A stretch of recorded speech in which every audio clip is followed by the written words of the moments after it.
இந்த மரவள்ளியும் இஞ்சியும் இப்போ எங்களுடைய சமூகத்தில் வந்து பொதுவான ஒரு கருத்து இருக்கு. இந்த மரவள்ளியும் இஞ்சியும் சாப்பிடக்கூடாது, சாப்பிட்டா உயிர் ஆபத்து வரும், நச்சு பொருள்னு சொல்லி பொதுவாக அந்த 100% எல்லா மக்களுக்குமே தெரிஞ்ச ஒரு விஷயம்.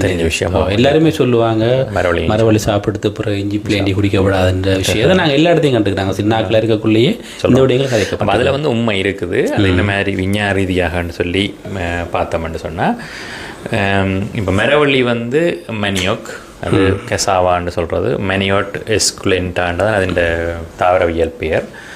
அப்போ அதுவும் ஜிஞ்சரும், அதாவது இஞ்சியும் சேர்க்க வந்து என்ன நடக்குது அப்படின்னு சொல்லி பார்ப்போம். அப்போ உண்மையாக வந்து மெனியோக், அதாவது மரவள்ளி கிழங்குல வந்து அதில் தாவர நச்சு பொருள் ஒன்று இயற்கையாகவே இருக்குது. அதாவது இந்த சைனோஜெனிக் கிளைகோசைட்ஸ்ன்னு சொல்கிறது. அது எங்களுக்கு நார்மலாக தீங்கு தராது. நாங்கள் அது கழுவைக்குள்ளேயோ சமைக்கலையோ வந்து அது இல்லாமல் போயிடும். அப்போ அது வந்து அதில் இருக்கிற ஒரு முக்கியமான பதார்த்தம் வந்து லினரமின்னு சொல்கிற ஒரு பதார்த்தம். அது என்ன செய்யணும்னு சொன்னால், இப்போ அதில் வந்து இந்த லினமரின்ன்றது வந்து மரவள்ளி கிழங்கு வெட்டுப்படாமல் ஒழுங்காக இருக்கைக்கும் தானாக உள்ளுக்கு இருந்தால் அவிக்கைக்கிலே வந்து அது ஆவியாகி இல்லாமல் போயிடும். ஆனால் இப்போ நாங்கள் காயம்பட்ட மரவள்ளி கிழங்கு அது வந்து பழுதானது, சேதப்பட்ட கலங்கள் சேதப்பட்டோன்னா வந்து அதில் இருக்கிற நொதியங்கள் வந்து ஹைட்ரோலைஸ் பண்ண போகிற ஆக்டிவேட் ஆகி வந்தோன்னு வந்து லினமரின் என்ன செய்யும்னு சொன்னால் HCN ஹைட்ரஜன் சயனைட்டை HCN வெளியிட்டோம். அது வந்து எங்களோட சயனைட், நாங்கள் சயனைட் நச்சு வந்து அது வந்து கூடின அளவில் உட்கொண்டா வந்து உயிராபத்தையும் குறைஞ்ச அளவில் விரைக்கலாம் அதுக்குரிய அறிகுறிகளை நாங்கள் பின்னு பார்ப்போம். அது வந்து உருவாக்கும்.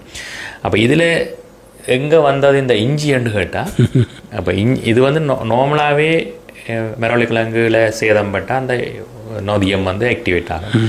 அப்போ இஞ்சியில் இருக்கிற சில ரசாயன பதார்த்தங்கள் வந்து இஞ்சியிலே வந்து அந்த நொதியத்தை உடைக்கிற ரசாயனம் இருக்கிறபடியாக இஞ்சி என்ன செய்யுது, மிக வேகமாக வந்து மரவள்ளியில் இருக்கிற சயனைட்டை வந்து உருவாக்கி கொடுக்கும். நார்மலான மரவள்ளியில் இருக்கிறத விட இஞ்சியோட சேர்த்து சாப்பிடைகளை வந்து தீமை. இது பெரும்பாலான சந்தர்ப்பங்களில் பச்சையான மரவள்ளி கிழங்கு, பச்சையானது சில முறையாக உரிக்காம முறையாக சமைக்காத மரவள்ளி கிழங்கோட சாப்பிடக்குள்ளதான் பெரும்பாலான சந்தர்ப்பத்தில் வருது.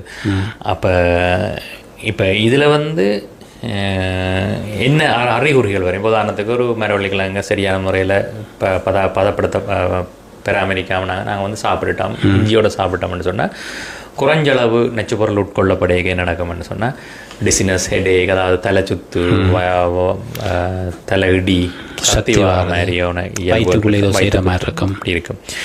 அப்போ அதை விட தொண்டை இருக்கிற மாதிரி, மூச்சடக்கிற மாதிரியான சில இதுகள் வரும். அது வந்து தற்காலிகமானது, கொஞ்சம் நேரத்திலே அது வந்து எடுபட்டுரும். இப்போ கொஞ்சம் கூடின அளவு நாங்கள் அந்த நச்சு பொருளை வந்து எடுத்திருந்தோம்னு சொன்னால் இருதய துடிப்பு வேகமாக இருக்கும்.